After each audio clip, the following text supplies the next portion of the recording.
Hola, hola, ¿cómo están? Bienvenidos a una entrega más de Close Up México. Yo soy Cristian de la Luz. Y yo soy Ivette Salgado. Acompáñenos, ya vieron, lo tienen en pantalla, el equipo, el elenco, la producción de Campeones, Cris.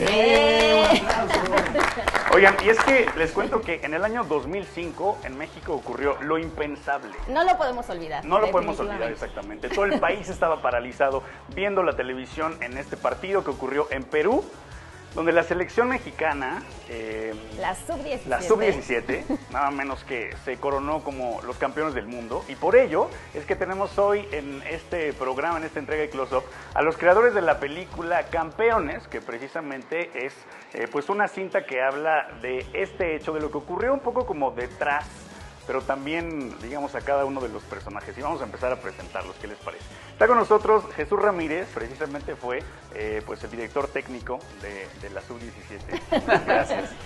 No, gracias a Close Up México. Lourdes Deschamps es la productora, escritora y además directora de esta película Campeones, que llega ya a la cartelera de nuestro país. Lourdes, bienvenida. Gracias por Y bueno, uno de los protagonistas de esta película que también está con nosotros, Andrés Izquierdo. Bienvenido, Andrés. ¿Qué tal? ¿Cómo están? Mucho gusto.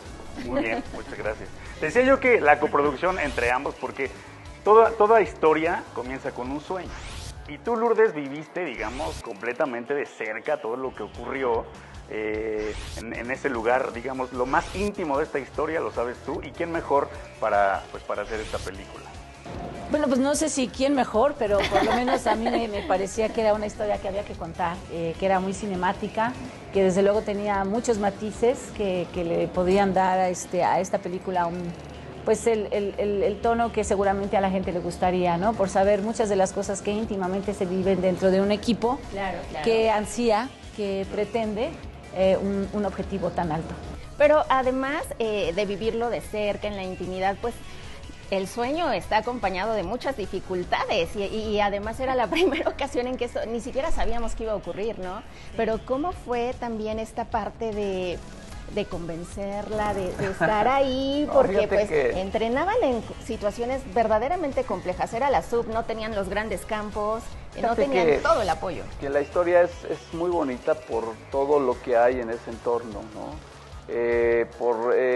Primero, el pensar en ese momento algo impensado quizás, ¿no? Claro. El aspirar, como dice Lourdes, a lo más alto.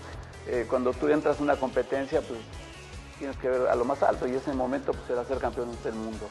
Ese proyecto de fútbol nace en mi casa, platicando con Diego, nuestro hijo, que hoy es el técnico de la Selección de México Sub-20. Exacto. Platicábamos de eso, ¿no? ¿Qué se podría hacer? Y lo más importante, más allá de lo deportivo, lo más importante con lo que trabajamos Lourdes, Diego y yo, fue la parte mental, la parte donde realmente detonó el generar ese interés, ese deseo, ese sueño, como ustedes comentan. Vamos a la actuación, porque justamente darle vida a todos estos chicos, de verdad que se convirtieron en ídolos. ¿Qué estudio hubo de por medio, más allá de estar viendo también las entrevistas que daban en televisión o cómo se desenvolvían en la cancha? Bueno, ¿platicaste con ellos? No, realmente no estuvimos así de cerca con los jugadores, porque pues muchos de ellos están de hecho en el extranjero. Así es. O con sus equipos pues haciendo su chamba. Pero estuvimos con Chucho, él nos estuvo más o menos, pues de alguna manera, aunque no sea fútbol, sí motivando a que de alguna manera es un proyecto y tienes que pues pensar diferente, ¿no? O sea, yo al principio del rodaje entré como pues un espectador más que pues hace un juicio propio, pero ya estando ahí entendí como más cosas, que no fue ninguna casualidad, sino totalmente un proceso para ser el mejor del mundo en esa categoría. Para todos los que nos estén viendo, ¿qué dirían, digamos, que se van a encontrar con esta película? Porque de pronto, digo, hay muchos fanáticos del fútbol, pero hay otros que no lo son. Entonces de pronto pueden decir como, ay, es una película de fútbol. En realidad no lo es, ¿no? O sea, el hilo conductor de la historia es prácticamente tu vida, Chucho, desde niño. Pues fíjate que sí, ahí inicia Lourdes, tomó ese camino, y la verdad que está padre, porque como tú dices, no necesariamente te tiene que gustar el fútbol. Yo creo que más que una historia de fútbol es una historia de campeones, es una historia de vida, donde nos suceden cosas todos los días, donde yo digo que hay un partido todos los días que jugar y ganar. todas esas cosas que tienes que superar todos los días. Claro. Entonces, aunque no te gusta el fútbol, tú sales a la calle por ese éxito y te tienes que preparar. Entonces, realmente esta película me parece que el mejor mensaje es prepárate, puedes lograrlo, pero tienes que cambiar muchas cosas de ti mismo, ¿no? O sea, a pesar de ese entorno negativo que siempre te van a decir, Claro. nah, es muy difícil, no lo van a hacer, que ese quizás son los partidos más complicados, ¿no? ¿Cómo construyeron al equipo, básicamente, no? Porque pues, ¿Al equipo de la película o al equipo al de acá? equipo de la película, sí. de la película. Pues fue complicado porque, por ejemplo, Andrés es muy buen futbolista y además es actor. Y bueno, sí fue difícil, ¿no? Fue porque no es fácil encontrar actores que jueguen fútbol muy bien, porque además el nivel de fútbol tiene que ser elevado, pues estás hablando de campeones del mundo, ¿no? ¿Usaron dobles? En algunos casos sí, Ok. en algunos Pero fíjate, pero muy pocos, ¿eh? Es que esta parte, la verdad que a mí, yo estaba en esa exigencia de que todas las escenas de fútbol se tienen que ver de fútbol, en serio. Exacto. Claro. Y todas fueron tal cual, ¿eh? O sea, no hubo que, ay, córtale, ahora ponle que cabeceó, ahora ponle que él, no, o sea, realmente se entrené con ellos. Teniendo Pero Teniendo, lo tenían padre que es tener. eso, que ellos realmente se metieron en serio a hacerlo. La parte de fútbol sí hay que darle obviamente un peso, pero yo creo que es algo más motivacional, algo más del país, que realmente en cualquier cosa que te avientes o la cosa que a ti te guste, la tienes que hacer al 100. No trabajar para un buen papel, sino para ser el mejor en tu área. Claro. Entonces, yo creo que más va sobre todo eso la película. Es una historia de superación, ¿no? Claro. Oigan, pues muchas gracias por haber estado con nosotros, de verdad.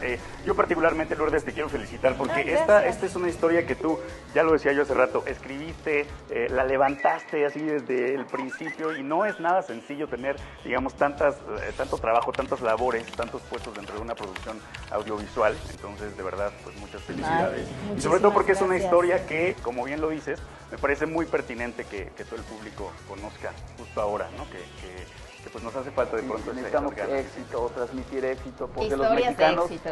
son capaces para lograr cualquier Vamos cosa. a todo dar. Un placer Muchas gracias. que hayan Un estado aplauso, con nosotros. muchas gracias, México, por haber Gracias. estado con nosotros. Y pues bueno, nosotros seguimos con más, por supuesto, en Close Up México.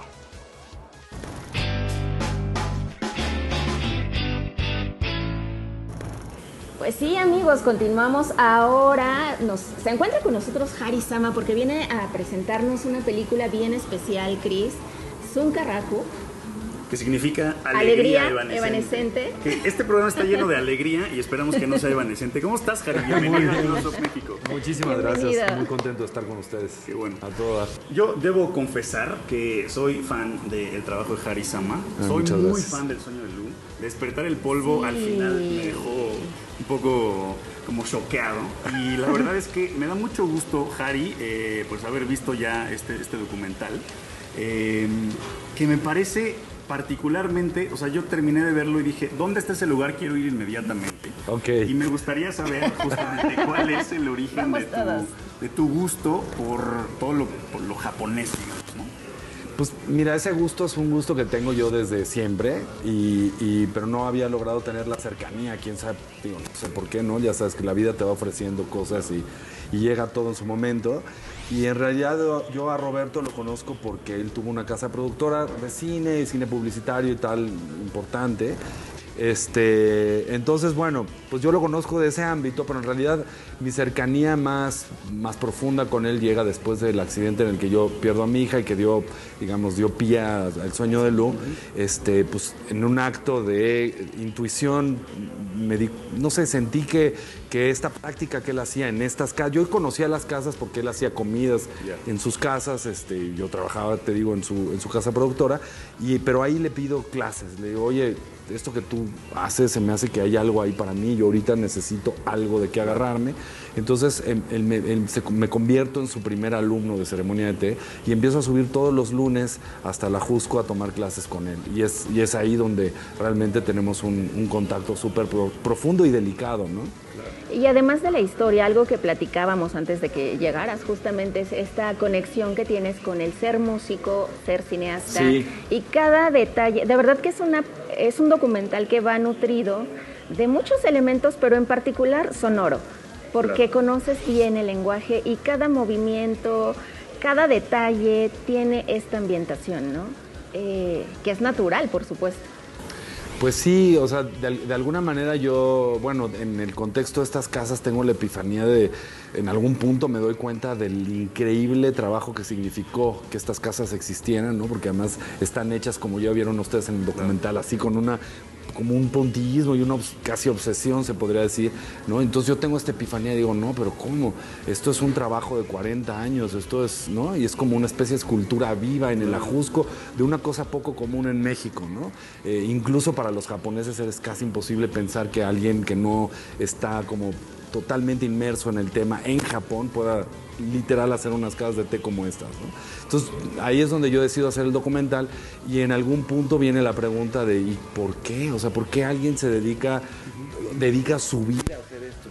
Y ahí voy descubriendo, es que claro, es que Béjar era clavecinista, yo sabía eso, pero no sabía cómo había sido, ni por qué, ni tal, ¿no? Entonces me doy cuenta que esta vida hay que contarla porque es una maravillosa metáfora de cómo el dolor se puede transfigurar en un acto creativo.